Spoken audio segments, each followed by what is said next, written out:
Hi guys. So I thought I'd just make like a quick guide for people. Now that we have Season of Mastery coming out, just in a couple of days. There's probably going to be a lot of people picking Priest, and I thought I'd just give some tips on how to play Priest and how to level a Priest a little bit more efficiently than you might be doing right now. I think a lot of people are they think Priest is going to be much harder to level than it actually is. But if you use a couple of tricks and just a couple of ways of thinking, it's going to be much faster for you.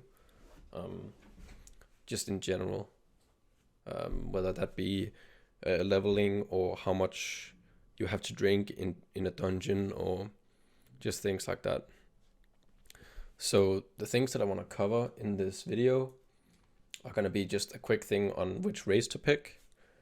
Then I'm going to cover the talents for leveling, and then I'll just share some, like I said, just some tips and some ways of thinking about your play.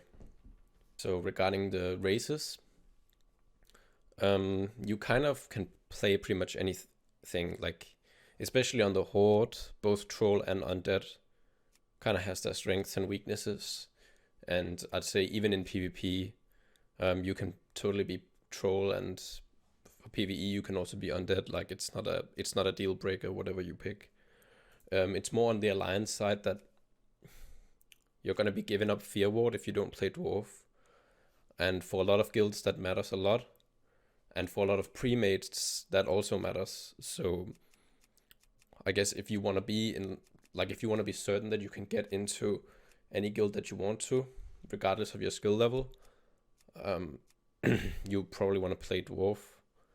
But if if you are more of a casual player, or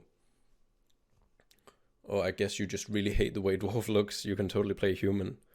There's probably going to be some other Dwarf priests that can have Fear Ward for you. But just keep it in mind that if you do plan on being pretty hardcore, you probably want to be Dwarf. Just so you kind of have, all of your options covered. Next up, I kind of want to cover the talents. Surprisingly enough, there's actually a few options that you can use that all kind of work for depending on your situation. So if you have a wand at level 10 or before, you want to go one specialization at level 10. Just get 5 out of 5 as fast as you can. If you don't have a wand, you want to go Spirit Tap, because you're going to be using spells because you don't have a wand.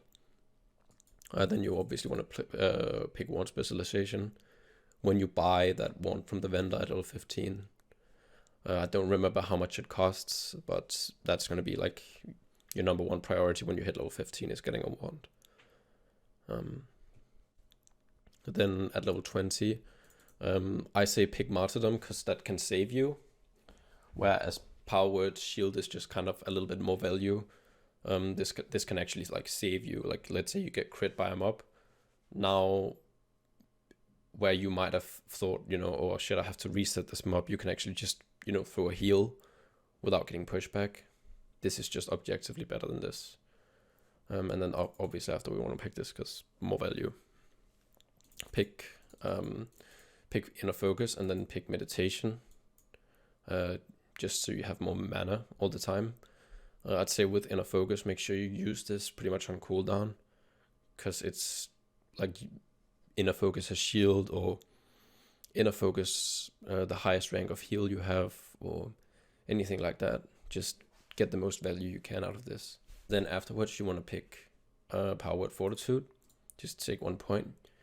And then you kind of have an option. You can either go 5 out of 5 mental agility, or if you can get value from it, I'd say go Inner Fire, and then take 2 points here.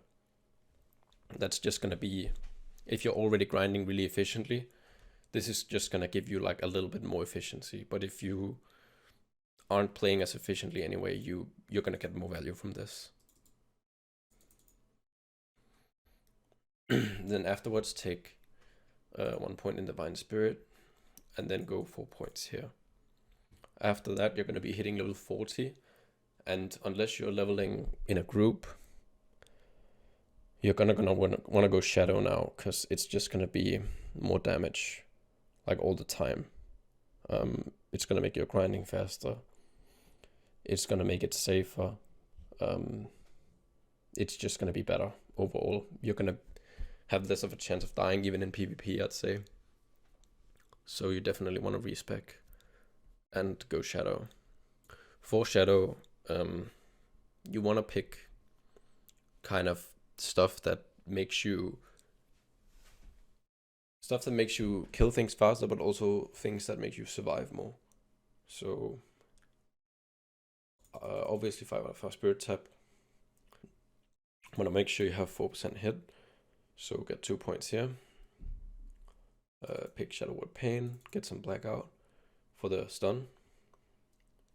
Get Mind Flay, get Psychic Scream, and put some extra point in an extra point in Blackout.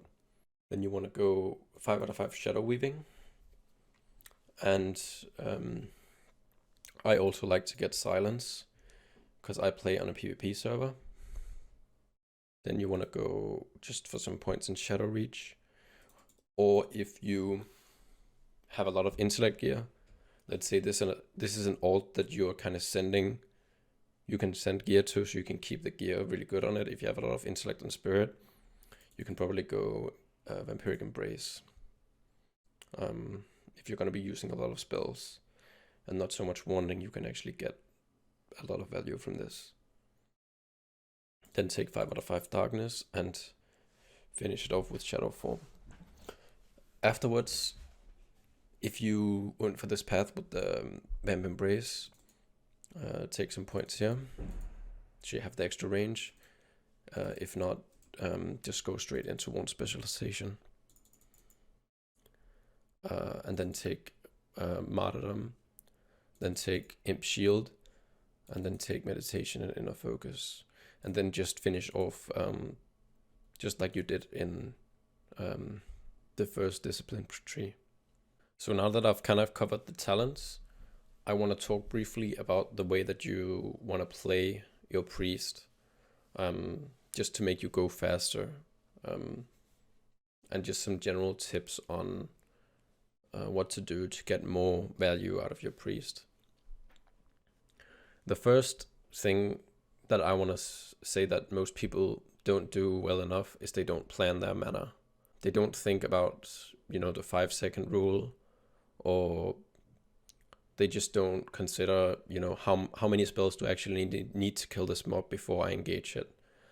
So you want to make sure that when you engage a mob, you have enough mana that you can actually kill it, without having to get your mace out in the early levels, right? Because that's going to do no damage. Make sure you have enough water that you can drink if you need to drink, and make sure that you don't drink if you don't need to drink. So basically, if you know that you have enough mana to kill something and then drink. If you need mana, just drink and kill. Always drink to the point where you can kill the most amount of mobs that your mana bar allows. So let's say that you have 240 mana. You need 100 mana per mob to kill it. Make sure that you have at least 200 mana before you stop drinking. The next thing that I want to say is make sure you have multiple ranks of your spells on your bars, so that you can down rank if you know that you don't need to use the max rank of the spell. Yeah, that's pretty much all I wanted to cover in this video. If you want to see more guides, make sure you subscribe to the channel, and I'll be doing a guide on how to make gold at level 60 on the priest. That's a pretty neat thing you can do in Dire Maul that is going to give you probably as much gold as you need.